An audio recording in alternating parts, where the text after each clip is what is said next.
प्युठानमा picnic खान गएका एक युवकको सोही गाउँका केही व्यक्तिले लखेड्दा डरलाग्दो भिडबाट लडेर मृत्यु। 14 महिना अगाडि मात्र बिहे गरेकी 15 वर्षीय माया सुनार बनिन् विधुवा। पीडितलाई न्याय दिलाउन जुटे सिङ्गो गाउँले यसरी मृतकसँग पिकनिक गएका अन्य 5 जना र लखेट्ने 5 जना गरी 10 जनालाई प्रहरीले लियो नियन्त्रणमा।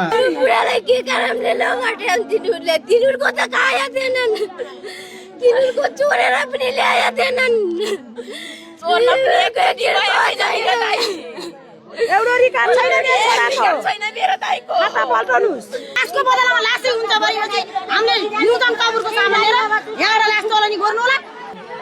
लगाएर मार्न नपर्ने मेरो छोरालाई हामीलाई न्याय दिन पर्ने, मलाई न्याय दिन पर्ने। मेरो छोराले गल्ती गरे थो भने आइजा पुताली भनेर मलाई बोलाउन पर्ने, आइजा बिस्ने भन्न पर्ने, मेरो छोरालाई बोलाउन पर्ने।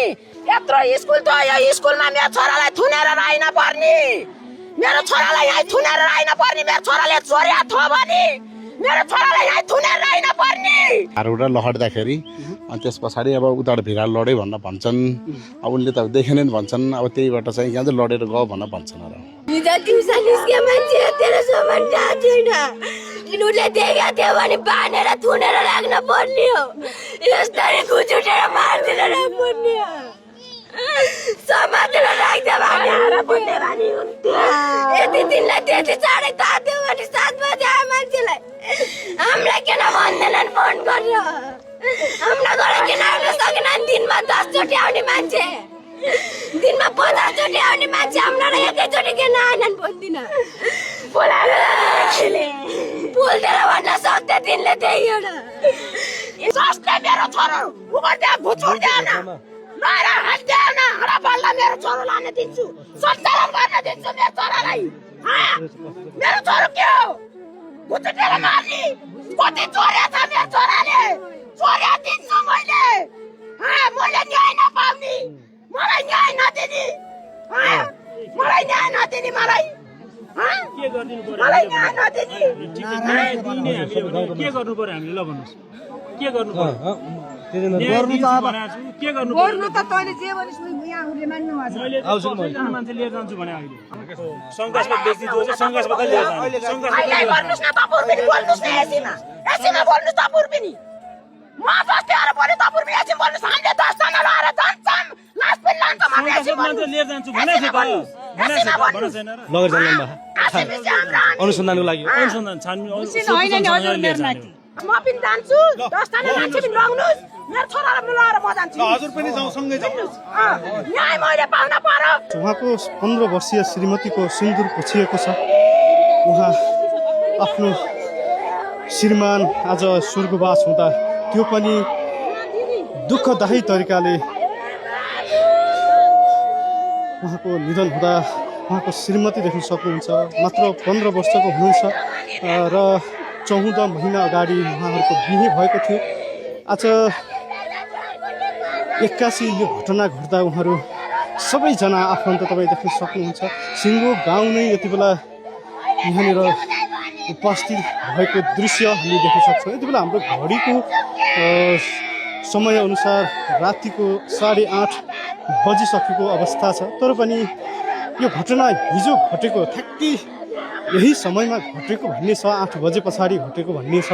तर अर्को दिन आज मात्रै लासलाई चाहिँ त्यो स्थानबाट निकालिएको छ र 8 बज्यो 9 बज्नै आँटेको छ। तर पनि उहाँहरूले आफ्नो माग पुरा नभएसम्म लासलाई यहाँबाट लगेर जान नदिने उहाँहरूको चाहिँ माग रहेको छ। उहाँहरूलाई न्याय चाहिएको छ। तपाईँहरू यो भिडियो हेर्दै हुनुहुन्छ भने उहाँहरूको न्यायको लागि तपाईँले कमेन्ट गरिदिनु होला, आफ्नो ठाउँबाट आवाज उठाइदिनु होला। यति बेला 19 वर्षीय मधु सुनारको एकदमै निर्मम तरिकाले दुःखदायी तरिकाले उहाँको निधन हुन पुगेको छ र जो व्यक्तिहरू दोषी ठहरिनु भएको छ उहाँहरूलाई प्रहरीले चाहिँ समाएको छ, गाडीमा राखेको छ। तर उहाँहरू चिन्तित हुनुहुन्छ, उहाँहरू चाहिँ डरमा हुनुहुन्छ। कतै हाम्रो छोराले अर्थात् हामीले न्याय पाउँदैनौँ कि भन्ने उहाँहरूको चाहिँ यो मनमा ठुलो पिर बढेको छ। त्यसर्थ तपाईँहरू आफ्नो ठाउँबाट यो घटनालाई निहालिदिनु होला। दर्शक महानुभावहरू, यति बेला म प्युठानको 9 बहिनी गाउँपालिका 6 लुङमा छु। यहाँ जनज्योति माध्यमिक विद्यालयको ठ्याक्कै पछाडिपट्टि छु। यहाँनिर आज एउटा अत्यन्तै दुःखद घटना घटेको छ। यहाँ हाम्रो ठ्याक्कै पछाडिपट्टि एउटा डरलाग्दो भिड छ। त्यही भिडबाट एकजना यहीँका स्थानीय 19 वर्षीय युवकको चाहिँ लडेर मृत्यु भएको छ। अब यो के कारणले हो भन्ने हामी पछाडि तपाईँहरूलाई जानकारी गराउने नै छौँ। अहिले हामी यो लास निकालिएको स्थानमा छौँ। तपाईँ देख्न सक्नुहुन्छ यहाँनिर चाहिँ उहाँका आफन्तहरू नेपाल प्रहरीले चाहिँ त्यो लासलाई यहाँनिर निकाल्नु भएको छ। अहिले योभन्दा धेरै तल जहाँनिर हामी हेर्न पनि सक्दैनौँ त्यो स्थानमा चाहिँ त्यो लास अड्डिएको अवस्थामा यति बेला चाहिँ निकालिएको छ। हिजो रातिको यो घटना भन्ने छ।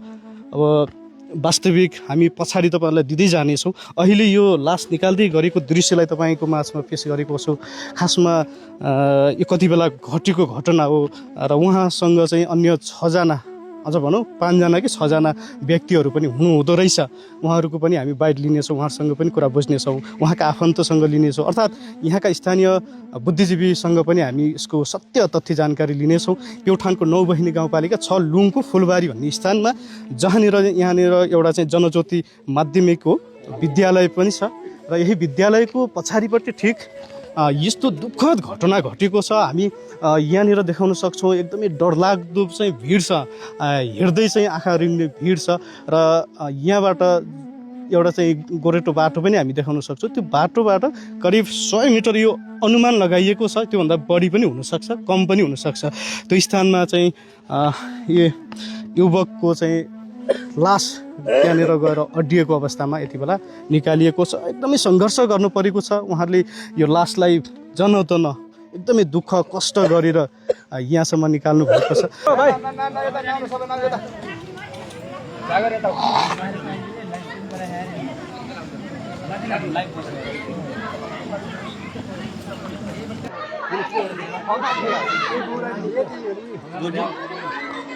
आम फाल्यो रे।